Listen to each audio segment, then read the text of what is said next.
Assalamualaikum warahmatullahi wabarakatuh. Hadirin yang dirahmati oleh Allah, setiap manusia pasti memiliki kebutuhan. Dan salah satu kebutuhan yang paling mendasar adalah merasa berharga. Namun, di zaman sekarang, kita seringkali terjebak dalam rasa rendah diri. Ketika kita melihat pencapaian orang lain di media sosial, kita selalu bertanya, kenapa aku tidak sehebat mereka? Dan perasaan merasa kecil itulah yang disebut dengan insecure. Hadirin yang dirahmati oleh Allah, sesungguhnya beribu-ribu tahun Allah sudah menjawab atas kegelisahan ini. Allah berfirman dalam surat Al-Isra ayat 84 yang artinya, katakanlah Muhammad bahwa setiap orang itu berbuat sesuai dengan pembawaannya masing-masing. Ayat ini berbicara tentang konsep syakilah. Ada yang tahu hadirin apa itu syakilah? Baik, syakilah itu bisa kita pahami sebagai potensi unik. Potensi unik ini mencakup dengan karakter, sifat, pola batin, bahkan fisik. Fisik yang sudah dirancang oleh Allah Subhanahu wa Ta'ala kepada setiap manusia. Hadirin yang dirahmati oleh Allah, kita perlu menyadari apa?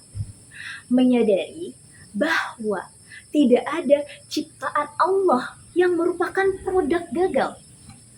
Allah tidak menuntut kita untuk menjadi sama persis dengan orang lain.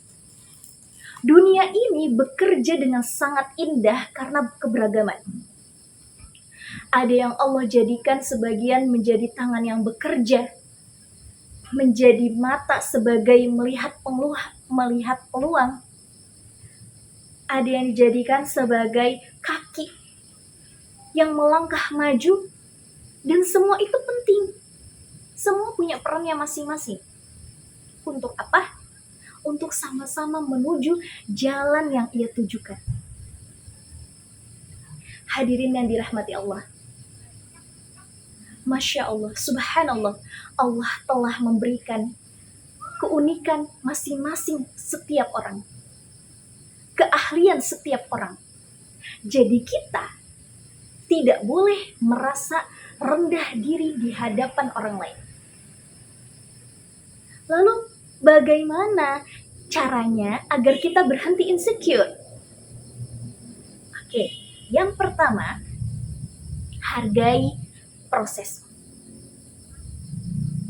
Jadi kita harus menghargai setiap usaha yang kita perjuangkan. Yang kedua, syukuri hasil dari proses tersebut. Jadi kita harus bersyukur dengan pencapaian yang sudah kita capai sampai saat ini. Dan yang ketiga, hentikan bayangan-bayangan kesuksesan dari orang lain. Tapi kita harus fokus dengan diri kita sendiri. Maka dari itu, hadirin yang dirahmati oleh Allah, mari mulai sekarang kita bersama-sama untuk membuang rasa rendah diri itu. Kita harus fokus kepada diri sendiri untuk mengembangkan potensi yang sudah Allah titipkan kepada kita. Karena segala sesuatu yang sudah Allah titipkan pasti akan dipertanggungjawabkan di akhirat kelak. Dan ingat, orang yang bertakwa itu adalah orang yang sukses di hadapan Allah. Jadi bukan hanya semata-mata orang yang sukses di dunia saja. Cukup sekian dan terima kasih atas perhatiannya. Wassalamualaikum warahmatullahi wabarakatuh.